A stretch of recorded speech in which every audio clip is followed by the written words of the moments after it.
কোটিপতি হতে গেলে ক্লাসে ফার্স্ট হওয়া লাগে না, দরকার একটা জিনিস, আর সেটা হচ্ছে মনের জোর।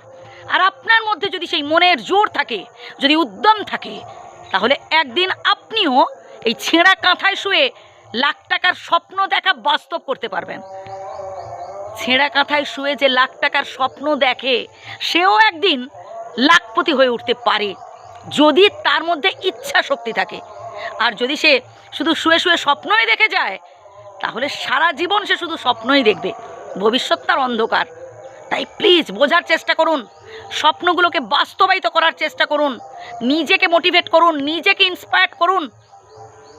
কোটিপতি হতে গেলে ক্লাসে ফার্স্ট হওয়া লাগে না, কোনো সার্টিফিকেটের প্রয়োজন নেই, মনের জোর দরকার যে আমি পারবো। সর্বপ্রথম মাথার মধ্যে জমে থাকা নেগেটিভ চিন্তাগুলোকে এক এক করে আপনাকে আউট করতে হবে। নেগেটিভ চিন্তা বলতে কি বা কোন ধরনের চিন্তা সেগুলো?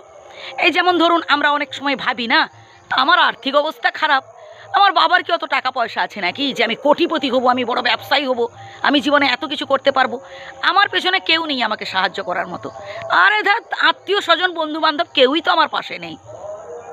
আমি এই রকম কাজ অনেকবার চেষ্টা করেছি, পারিনি, আমার দ্বারা আর হবে না। এই যে কটা কথা বললাম, অনেকগুলো নেগেটিভ বিষয় রয়েছে, তার মধ্যে কিছু আমি উদাহরণ দিলাম। তো এই সব নেগেটিভ চিন্তাগুলো সর্বপ্রথম এই মাথা থেকে আউট করতে হবে, পজিটিভ চিন্তা করতে হবে, আমি পারবো। যতবার ব্যর্থ হবেন উঠে পড়ে দাঁড়ান আর মনে মনে বলতে থাকুন, এবারটাই দেখি তো, এবারটাই ঠিক হবে। একবার না পারিলে দেখো শতবার, বারবার চেষ্টা করুন, বারবার চেষ্টা করতে হবে, 10 বার 20 বার চেষ্টা করুন না, কোথায় হয় না দেখি তো, হাল ছাড়বেন না বন্ধু। লোকের কথায় শুনে এমন কোনো সিদ্ধান্ত নেবেন না যাতে পরবর্তীকালে আপনাকে আফসোস করতে হয়। লোকে তো বলবেই, সে আপনি কাঁদলেও লোকে বলবে অভিনয় করছে, দেখ ভেউ ভেউ করে কাঁদছে, অভিনয় করছে। আপনি হাসলেও লোকে বলবে এত গর্ব, এত অহংকার, যেন হাসির ফুলঝুরি ফুটছে। আপনি চুপ থাকলেও লোকে বলবে এই দেখ চুপচাপ আছে, কিছু বলছে না। এবার আপনি বক বক করলেও লোকে বলবে, আপনি বেশি বোঝাতে চাইলেও লোকের সহ্য হবে না, তাও বলবে। তো কাকে আপনি খুশি করবেন বলুন তো? পারবেন না, মানুষকে খুশি করতে আপনি পারবেন না।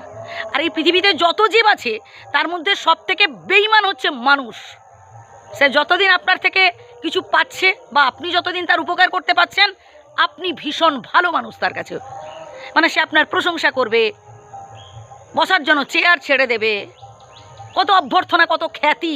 বাট যখন আপনি হাতটা গুটিয়ে নেবেন, আপনি কঠিন পরিস্থিতিতে পড়বেন, তখন এমন হাবভাব দেখাবে যেন মনে হবে যেন আপনি তার শত্রু। বাস্তব এটাই। কথাগুলো শুনতে তেতো লাগতে পারে, বাট এটাই বাস্তব। তাই নিজেকে স্ট্রং রাখুন, কখনো কোনো অবস্থাতেই নিজের দুর্বলতার কথা কারোর কাছে বলবেন না। ভালো থাকবেন, সুস্থ থাকবেন, ধন্যবাদ।